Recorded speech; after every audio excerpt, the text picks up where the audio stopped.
昨日好像没有这练功法。我懂了，你又懂了？副手为练功房。平时懒得计较，我就跟你客气。不是说是敢与天齐，我再也最阳为。 Halo semuanya, selamat datang di Ruang Film. Bagaimana kabar kalian semua? Semoga selalu sehat dan baik-baik saja. Sesuai jadwal, jadi pada hari ini kita akan kembali melanjutkan series Donghua yang berjudul Hidden Secte Leader episode 7-8. Di bagian sebelumnya, Jahong ditemani oleh seorang jenderal datang ke Sekte Raja Hantu untuk berlatih. Baru saja tiba, dia segera pergi bersama dan tetua kelima ke Sekte Immortal untuk balas dendam atas kematian tetua hantu gila. Sesampainya di sana, tetua kelima langsung menyuruh Jahong untuk bertarung menghadapi Wang Loli dan Hetian. Hingga Wang Loli dan Hetian pun berhasil tertangkap. Meskipun begitu, Jahong pada akhirnya kembali membebaskan mereka berdua dan bergegas berlari ke arah Jiang Baichan. Setelah berhasil mengalahkan pasukan Sekte Raja Hantu, Jahong pun mulai meminta Jiang Baichan untuk menjadi gurunya. Selain itu, Jiang Baichan juga mendapatkan murid baru bernama Su Changseng, yang mana dia itu telah kehilangan tulang tertingginya. Setelah mengangkatnya menjadi murid, Jiang Baichan langsung membentuk tulang tertinggi yang hilang di dalam tubuhnya. Oleh karena telah resmi menjadi murid Sekte Immortal, Su Changseng pun mulai berkeliling sekte, hingga membuatnya terjatuh ke dalam lautan pahit. Scene berlanjut di dalam alam kecil lautan pahit yang sedang didatangi dan perlahan ingin ditelan oleh ikan mas naga. Sementara itu di aula Sekte Immortal, nampak Jiang Baichan menjadi sangat terkejut ketika mengetahui peringatan dari sistem yang memberitahu kalau Su Changseng sedang ditelan oleh ikan mas naga. Lantas Jiang Baichan pun langsung menyuruh sistem untuk membuat ikan mas naga melepaskan Su Changseng, sehingga Su Changseng pun dapat keluar dari lautan pahit. Setelah Su Changseng keluar dari lautan pahit, sontak Hetian menjadi sangat terkejut dan merasa tidak menyangka. Tak jauh dari sana nampak Jiang Baichan sedang meminta kepada sistem agar menyiapkan sebuah ruang latihan. Selesai menyiapkan ruang latihan, Jiang Baichan segera memanggil Wang Loli, Hetian, Jahong, dan Su Changseng. 昨日好像没有这练功法。我懂了，你又懂了？副手为练功房。 Lalu Jiang Baichan menyuruh Wang Loli, Hetian, dan Jahong untuk segera masuk dan berlatih di ruang latihan.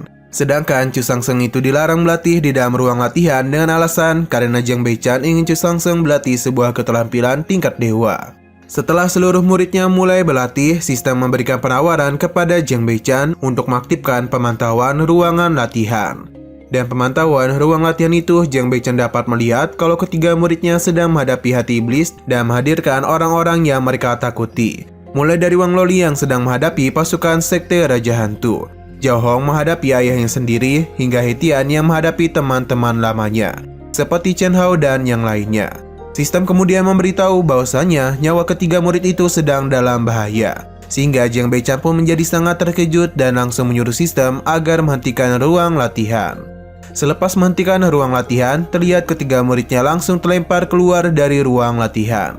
Selang beberapa saat, Jiang Baichan pun datang menghampiri mereka bertiga sambil bertanya-tanya mengenai hasil latihan mereka. Mereka bertiga serentak meminta maaf kepada Jiang Baichan karena hasil dari latihan mereka yang cukup mengecewakan. Meskipun begitu, Jiang Baichan sama sekali tidak marah dan justru memberikan mereka sekantong daging. 要瘦肉，如此珍贵，本以为师尊会责备我。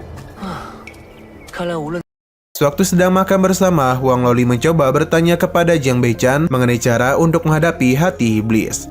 Mendengar pertanyaan itu, Jiang Baichan sebenarnya tidak mengetahui jawabannya.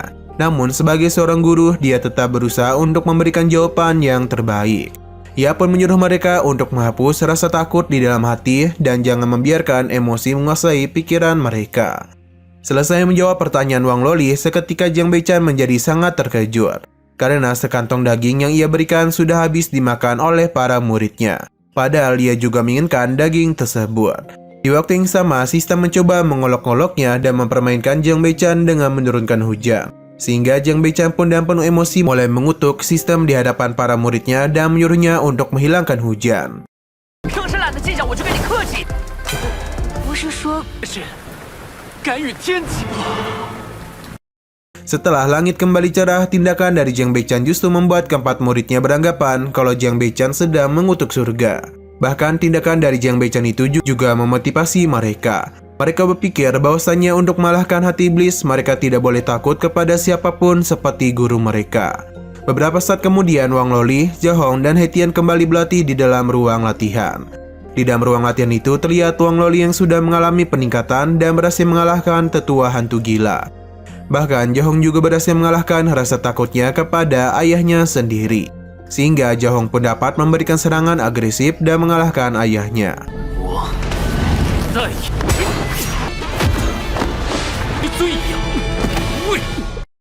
Berbeda dan He Tian pun bergegas untuk mengeluarkannya dari ruang latihan. Menyadari He Tian yang terus gagal mengalahkan hati iblisnya, Jiang Beichan memutuskan untuk mengejar He Tian secara langsung.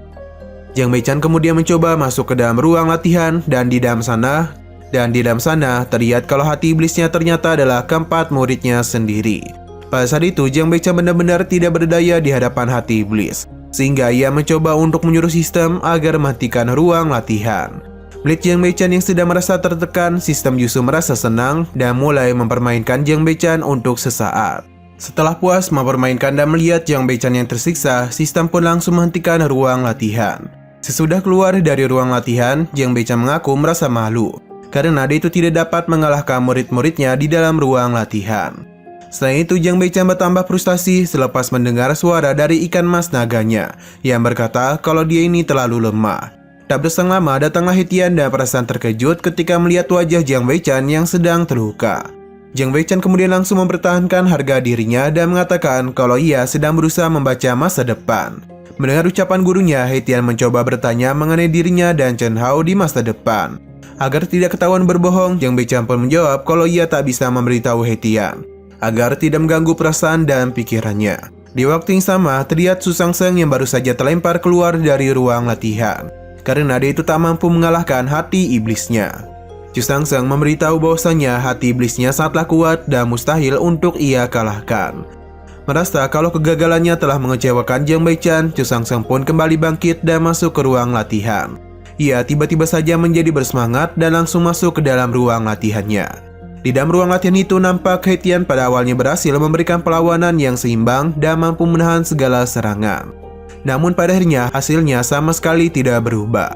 He Tian kembali dikalahkan dan nyaris membuat dirinya terhabisi. Lalu Chen Hao dan yang lainnya mulai mengolok-olok dan menghina He Tian sebagai murid yang selalu mengandalkan gurunya saja. Tak terima dan ucapan mereka, He Tian pun mencoba untuk kembali bangkit dan perasaan penuh amarah. Setelah itu He Tian mulai mengeluarkan kekuatannya secara penuh dan begitu cepat ia pun menyerang Chen Hao.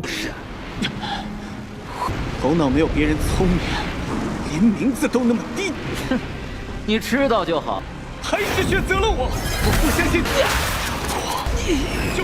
Selesai berlatih di ruang latihan, He Tian langsung ditemui Jiang Beichan yang mengingatkannya kalau 3 hari lagi Jiang Beichan harus berhadapan dengan Chen Hao.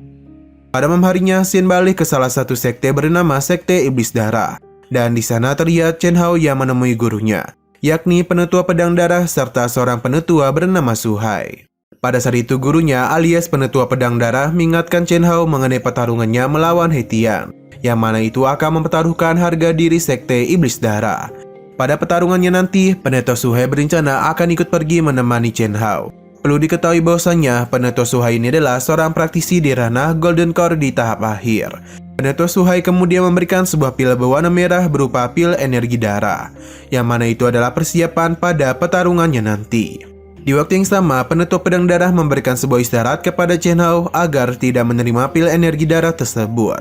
Pada awalnya Chen Hao mencoba untuk menuruti perintah dari gurunya. Akan tetapi oleh karena Su Hai terus memaksanya, Chen Hao pun terpaksa untuk mengambil pil tersebut. Setelah Chen Hao pergi, penetua pedang darah sempat menentang tindakan dari Su Hai yang memberikan pil energi darah kepada Chen Hao. Menurut penetua pedang darah, pil itu sangatlah kontraduktif. Jika Chen Hao menelan pil itu, maka hidupnya akan berada dalam bahaya. Meskipun begitu, Su Hai sama sekali tidak peduli, karena pertarungan Chen Hao melawan He Tian nanti akan mempertaruhkan reputasi Sekte Iblis Darah. Pada keesokan harinya di aula Sekte Immortal, terdengar sistem yang sedang memberikan sebuah tugas kepada Jiang Beichan untuk mencari seorang putra keberuntungan dan menjadikannya sebagai murid. Pada tugas kali ini Jiang Beichan hanya diberi waktu selama 2 jam saja. Jika Jiang Beichan gagal dalam tugasnya, maka dia itu akan diberikan hukuman yakni dibotakkan. Setelah mendapatkan tugas itu, Jiang Beichan pun mulai berpikir keras untuk mencari cara agar dapat menemukan putra keberuntungan tersebut. Di waktu yang sama, Huang Loli, He Tian, dan Chu Shangsheng pun datang menghampiri Jiang Beichan untuk memberitahu kalau di hari itu mereka seharusnya mengantar He Tian untuk pergi bertarung melawan Chen Hao di tanah keabadian. Hal demikian membuat Jiang Beichan bersemangat, karena ia juga berharap dapat menemukan seorang putra keberuntungan di tanah keabadian nanti. Sebelum pergi, Huang Loli sempat bertanya mengenai cara mereka pergi menuju Sekte Iblis Darah. Pasalnya, untuk sampai ke sana, mereka memerlukan waktu selama 5 hari, jika hanya terbang dengan pedang. Pertanyaan dari Huang Loli langsung dijawab oleh He Tian dan mengatakan bahwa Jiang Beichan memiliki formasi teleportasi, yang mana itu dapat membantunya sampai ke Sekte Iblis Darah dalam sekejap mata. Lantas, Jiang Beichan pun langsung meminta sistem agar memberikannya kartu untuk melakukan formasi teleportasi. Sebelum mendapatkan kartu teleportasi, tiba-tiba saja Zhao Hong datang dan memberikan yang puitis kepada Jiang Beichan. 郑红，你这是在做什么？不是我在看你的背影吗？自从你哦，什么意义？我从今往后泪为苍一对苍生，才服。 Pada saat itu, sistem secara tiba-tiba memberikan hadiah berupa 2 kartu pengalaman hadiah atas kalimat puitis dan gerakan-gerakan indah dari Zhao Hong. Setelah mendapatkan itu, Jiang Beichan segera menggunakan formasi teleportasinya untuk pergi menuju tanah keabadian. Sampai di sana, Jiang Beichan bersama para muridnya langsung disambut oleh orang-orang dari Sekte Iblis Darah dengan ekspresi yang terkejut.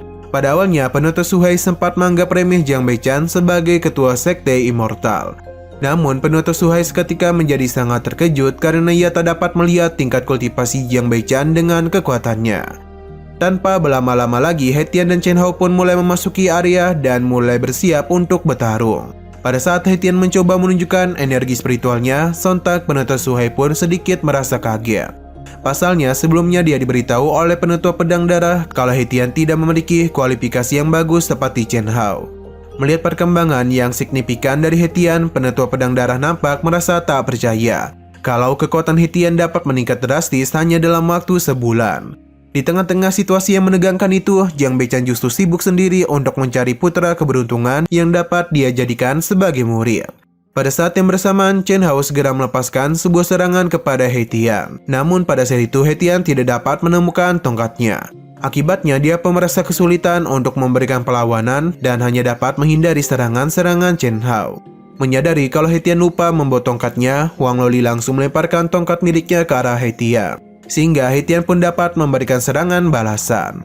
Setelah itu, Chen Hao nampak sedang menggunakan sebuah teknik pertumpahan darah Great Chaos. Melihat teknik itu, penuntut pedang darah pun merasa percaya diri kalau tekniknya itu akan menjadikan kemenangan untuk Chen Hao. Namun sayangnya belum sempat melepaskan serangan, He Tian dan cepat menyerang Chen Hao hingga membuatnya terpental. Serangan barusan benar-benar membuat semua orang menjadi sangat terkejut. Bahkan Chen Hao merasa tak menyangka kalau dirinya yang sudah berada di ranah permanen Qi tingkat 5 dapat dikalahkan oleh He Tian.